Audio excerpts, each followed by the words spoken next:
are very close to the surface. It's not called the Black Country because of coal. It's not called the Black Country because of the people, although these days you may well say it is. But in those days, you said political, I gave you political. In those days, no, the Black Country became called so because of the smoke and the dirt. And it said that at night, at the height of the Industrial Revolution, that the sky was red at night and the day was black as the chimneys piled fumes, smoke and dust. But it always was not like that. Before the early 1800s, the Black Country didn't exist.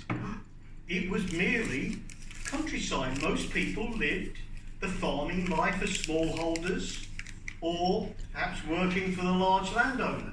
And it was only with the coming of the canals, with people like the Earl of Dudley, that started to bring about the changes. As particularly people like the Earl of Dudley realised that they could exploit the mineral resources. And you know that the mineral resources in the area were coal, limestone and iron. The three very things that you needed to make industry work. And so therefore the Black Country became the centre of the English university. And that is why it is a place where they put the great into Britain. Without us, you would be nothing. But let's remember, it wasn't always industrial. The quiet times, let's reflect on those. The waterways weren't always canals. They were just beautiful, quiet streams where wildlife was found. The heron, grey, silver and black, perched on the edge, one leg behind back, waiting with steely eyes, scanning the water, reflecting the skies, piercing the surface and looking for form of the creatures below. Brought up by the storm of the screws, it turns and vibrates and breaks through the foam. Wide wings beat the air, stirring the leaves as it points its sharp mouth to pierce under the water, in search of its prey, its meal for the day.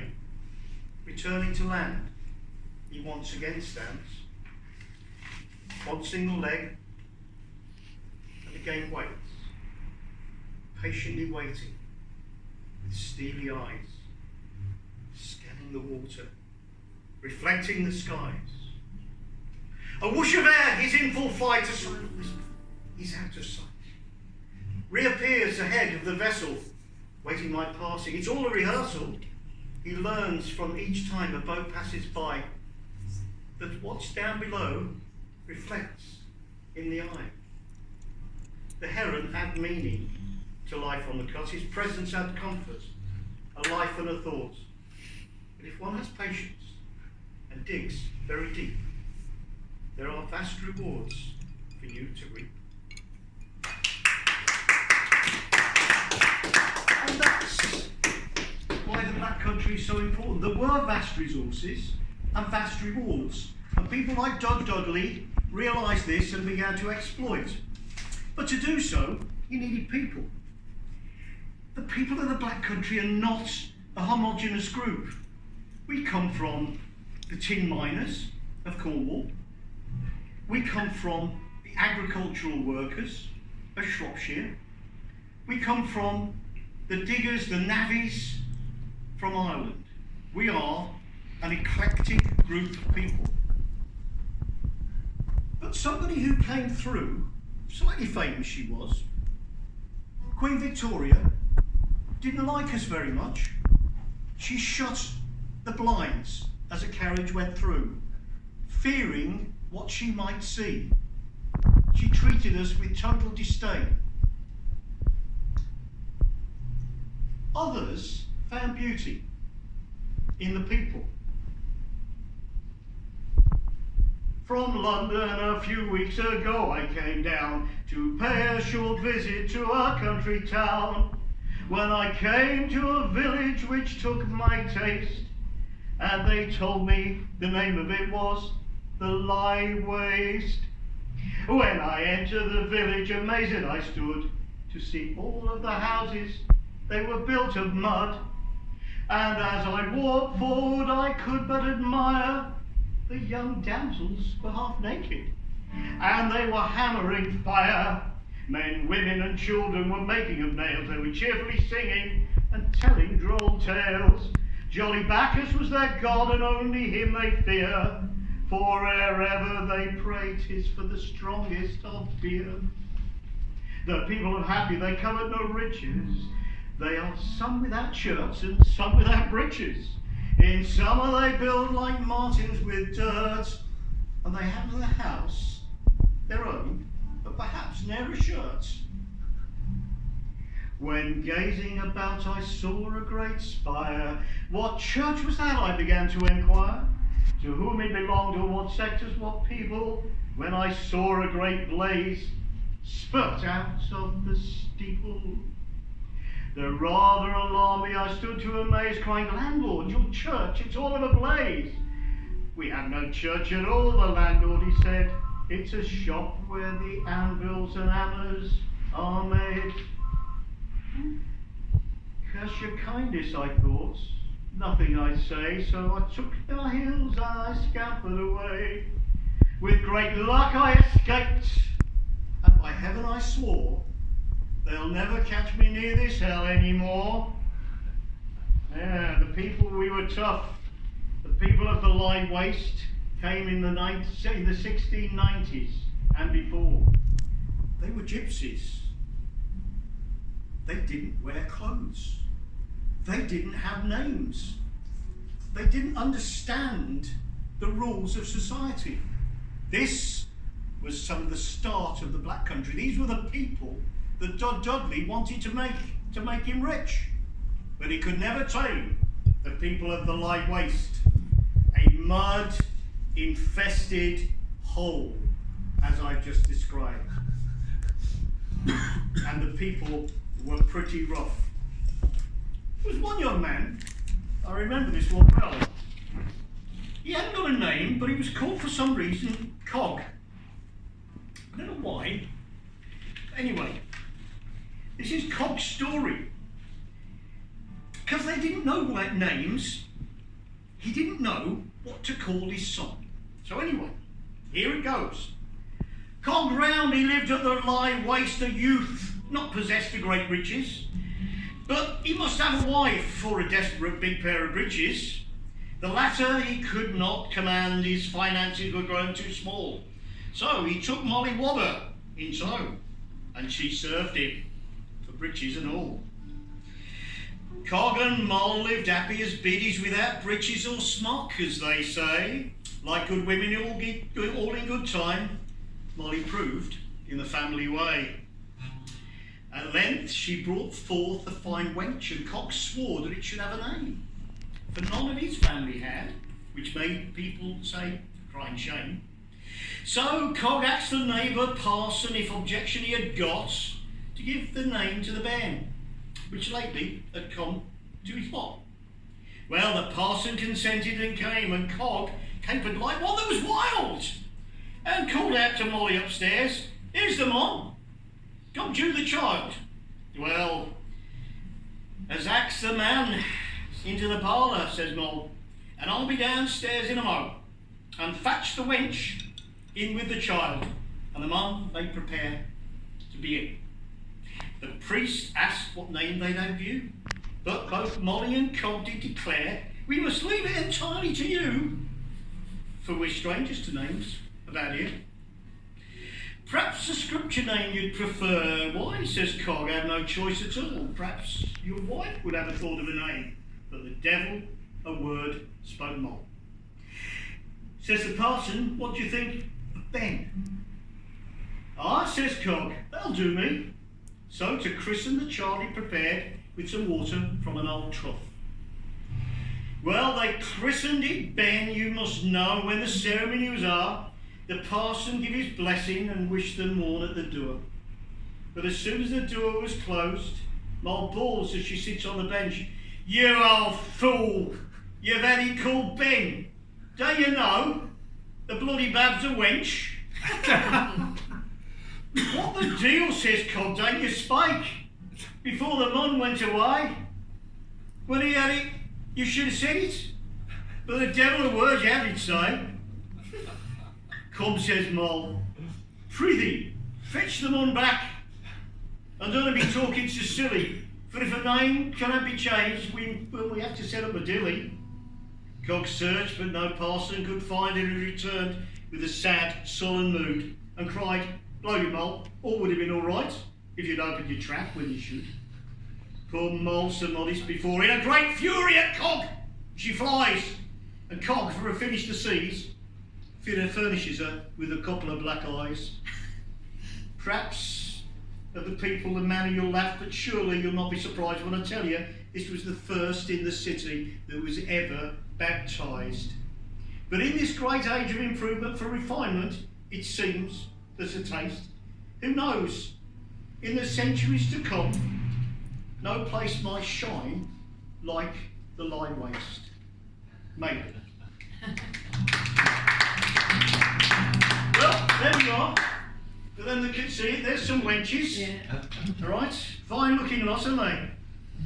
I bet that bloke over there would quite like a bit of them wenches, wouldn't he? Go on. Go on, there's plenty of them. Well, there you go. There's the lie waste. Look, see, he's building a house up there, he is. Don't be back in it. We could do a few of them now. There you go. The waste and careless green, the three worst places I've ever seen. Anyway, the black stuff. Them are the pit wenches. And the pit wenches had one of the toughest jobs in life. A tough life it was to be a pit wench, toiling alongside the men in the filth and the stench. Horses were raised and lowered in nets. It was dangerous work and tough as it gets. There were many injured and many that died, yet the work carried on, and for each loss they cried.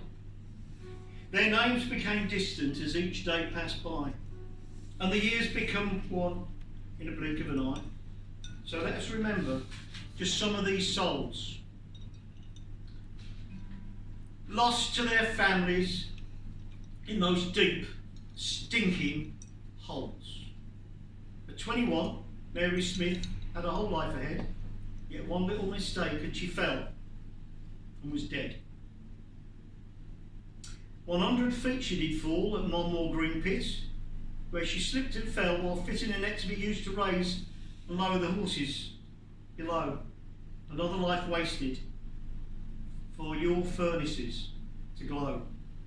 A bankswoman at Spring Meadow in 53, Anne Brough her name, merely aged 23.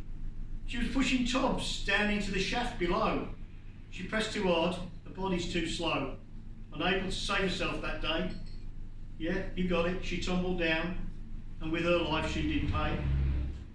While unloading a chain, a tub's off the chain, another pit wench slipped. Another life claimed. Mary Fox it was, died 59. Many more were named, even more died, down again at Darlaston Pit Green Pit in the same year. 21-year-old Emma Johnson worked the winding gear, taking the stuff up and down. On getting too close, her clothes were caught. She died terrible death, being torn apart. The lives were lost, there were many more. Truth will never know the score. The pits gave work, but it was cruel, providing the materials needed for industrial renewal. Frontline soldiers they were, that's what they were. Their lives they gave for risks that didn't deter. No plaques of honour, no names on the park bench, yet the nation owes so much to the lowly pit wench.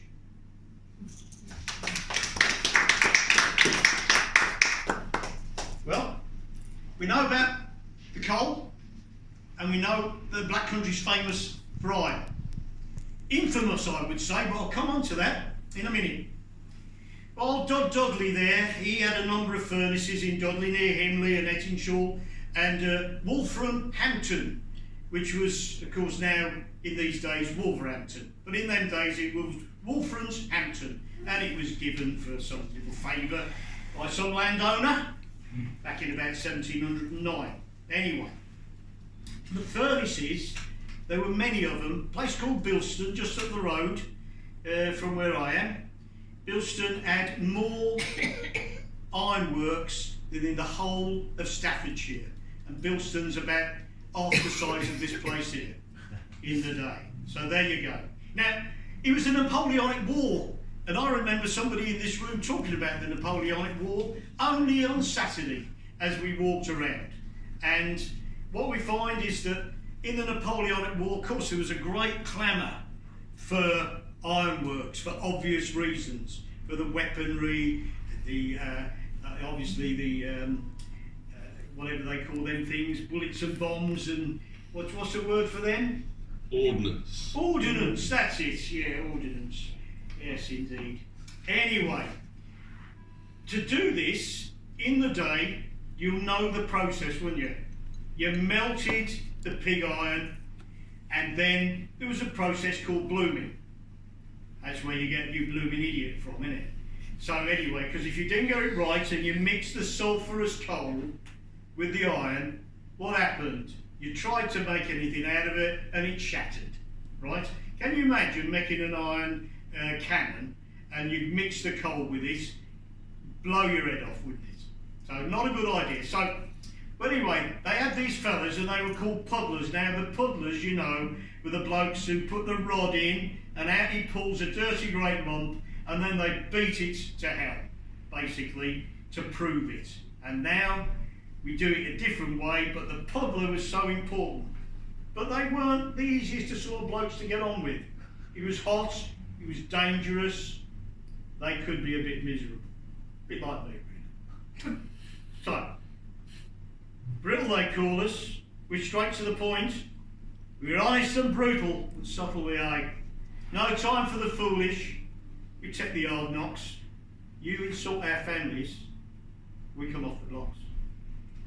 Respect must be earned, so earn it you must. If you want to survive here, you have to trust. Our work can be deadly, it ain't for the weak. So start shifting that pig iron. Get the fire lit. Because brittle they call us, straight to the point. We're honest, we're brutal, but subtle we ain't. No time for the foolish. Take the hard knocks, but insult our families, we're straight off them blocks. Don't you think you can learn this in a couple of days? The last bloke who tried it, with his life he did pay. Then them survived in this filth of the works and watched how the job's done, don't ever shirk.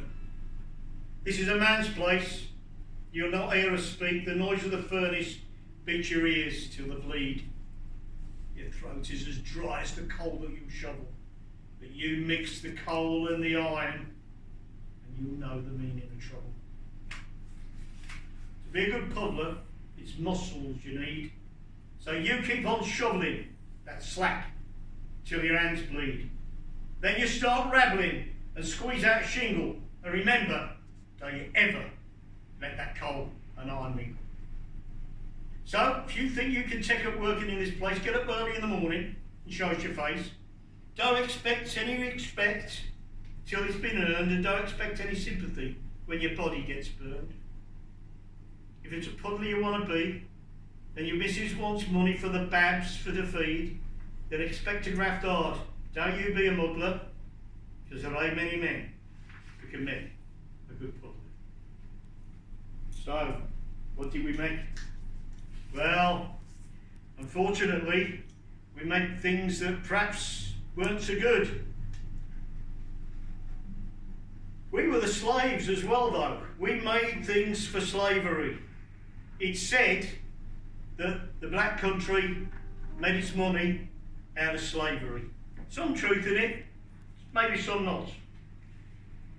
Back in 1767, Henry Waldron of Brickkiln Lane, Wolverhampton, he describes himself as a lockmaker, horse screw, men's leg and negro's collar maker, thumb screw and handcuff manufacturer. And in 1800, it's now to laugh at. Now to laugh at. If you had been there, you'd not be laughing. Take that smirk off your face. You're right, or the puddler will come down and sort you out. In 1805, John Shaw, he's a metal goods merchant, he was, from Penn in Smith's constituency. The Heart of England New Canal Network. But what did he do? He shifted African chains and Negro collars to Liverpool. That's what it was. Our lives are short and pain it shows. The freedom that we both crave for, we shall never see. We both do what the Master tells us, and feels each of us the hammer blows. We both work from dawn till after dusk, and true feelings we never show. We both toil alongside other men, we look and sound the same. So maybe we have more things in common, you the slave and me. We'll never know. I'll not even ever know your name. Because we never meant you any harm. We were only making a living. I know you scream with fear and alarm, and we pray that you'll be forgiving. No individuality or creativity are we each allowed, you the slave, me the worker. But for each and every day, I know we should be proud, because I've lived around here for years. You were stolen and sent overseas. I'm really sad what I've done to you, but I think you do the same to me. Yeah, we're very different, you and me, with heritage not the same. I make the shackles that you wear. But I cannot take the blame, for both of us have lost our liberty, and neither can be free. You know, we never meant you any harm. We were only making a living. You scream with fear and alarm.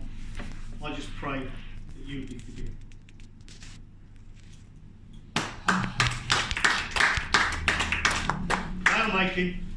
Nail making was absolutely essential to us. My gran was a nail maker. I had to move to chains because the Belgians were shipping in nails dirt cheap, and the Americans decided that they could make their own, apart from which there was a bit of a tussle between the colonies, and they decided they didn't want their nails no more. And then the industry come in, couldn't make them. Slitting them nails, slitting the metal, punching them nails, we could make them 30 seconds, but it don't catch up. And apart from which, look where we worked. 12 to a shop, sometime only in the brew house. The women had come home afterwards, after they'd done a day's work, to make the nails. This is a song that, by the women. I'll read it. We're the hidden heroes, we're mostly out of view. If it wasn't for our suffering, the cargo wouldn't get through. We bear the babs and raisin with little thanks for what we gave. And when we die, they'll bury us inside a pauper's grave. No headstone to remember the contributions we made, and the masters won't even notice as they focus on our trade. Because we get up at 4 in the morning to light the fire and warm the family through. We raise the babs and get them dressed, then we make a brew. While the old man feeds the osses and checks the cargo secure, and the babs go out with shovels in hand, collecting all the manure. We don't have lots of money or posh frocks and frills like you, but what we have, we make ourselves. We just have to make do. Our shoes are made of leather, and each day we wear the same, and the babs wear all the hand-me-downs, and that's a crying shame. We married down in Wednesbury, where both our families come. The vicar blessed the union. Five kids come from that. The 2 of them died after birth, surprisingly it was not, as each suffocated by my side, because there was no room for a cot. I'd have liked to get an education and travel other place. It was never meant to happen. I work here with good grace. My man is mostly good to me. The babs I do adore, and although it's hard and dangerous, life is not short. We really are the hidden heroes. We're mostly out of view. If it wasn't for our suffering, the cargo wouldn't get through.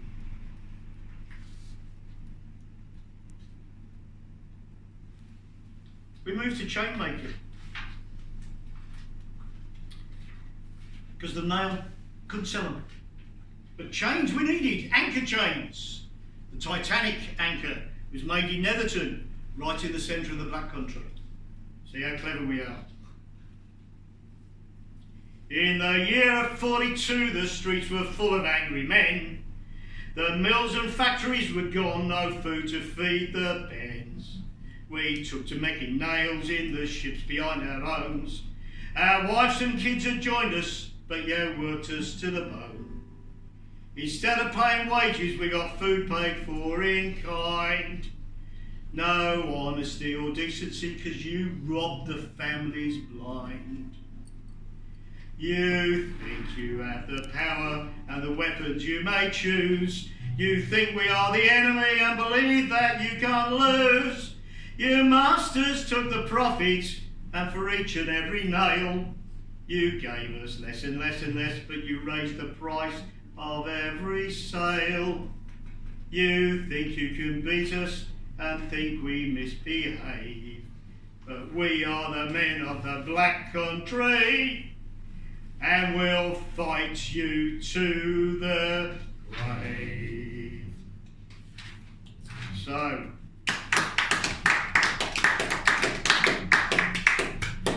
but none of this would have happened without the transport. And we all know that the cut was dug by the navvies, then from Ireland who come. But they cheated us and all, like the rest of you. They dug the canals, and then they bloody flooded them, don't they? What a stupid thing to do. Why would you want to flood a hole you just dug? Anyway, if somebody's got it, there's a bit more intelligence out there than I thought. Well, the navvies cheated us, because what did they do? They come along, they dug the canals, removed all the goods, then of course the masters turned around and went, we don't want them no more. We want railways. So you look down on us there. You don't want to talk to us no more, us bargees, us men who worked, us women who worked in the cold and the ice, the filth, hard work. I know they say we're strong in the arm but thick in the head, but I mean, Christ almighty, that was a bit much, wasn't it? When they changed and they dug them bloody things out so they could put the railways. This is what you think of us. Raised in filth and poverty, you folk don't talk to the likes of me. You'd rather we kept out of sight, and fear will rob you in the night. We wear our rags as flags of pride and save all day from dawn till tide, to take the coal and corn to yawn, to keep you fed and keep you warm, and feed the furnaces in the factories, but never have you once said please, or thanks to us old bargees, who give our toil against all odds, to move the cargo, carry the cob, to never time to rest or stop, as we heave the ropes.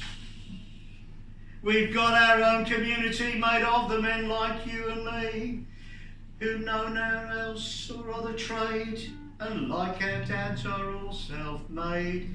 Yet you folk won't talk to the likes of me, who were raised in filth and poverty. Raised in filth and poverty, you folk don't talk to the likes of me. You'd rather we kept out of sight, and fear will rob you in the night. You hear the clanging of the chains and torrents of water as each lock drains, and dream of us as you rest in your bed in silken sheets, your folk well fed, the spacious palaces you all own, your castles and building you called home. Compare us now to our company, 'cause our working men we ain't got much.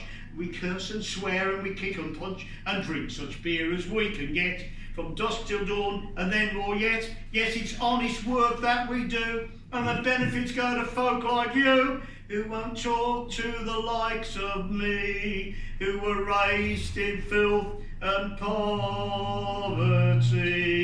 You'll see us as we pass the cut, black smoke swirling, cargo shut, the smell of stew cooking in the pot. It's all we have till the wages got, of grease and oil and sweat there's plenty. All too often the belly's empty, and it costs us for the horse to feed, to subsidise your infernal greed. But you don't talk to the likes of me, who were raised in filth and poverty. So we had enough. We decided We'd had enough of you. Couldn't cope no more. The Americans were opening up, and they needed blokes like us. They needed wenches, like you've seen up there. The white slaves went to join the black slaves in America, made a better life. The work was hard, but it was ours. Got used to working all God's hours. We moved the cargoes all day long. Then the others come along with shovels, picks and dynamite. They broke the rocks with all their might, and dirt they did take away, and they worked in groups, night and day. These nail men laid the lengths of track. There was no turning back, so we had to go.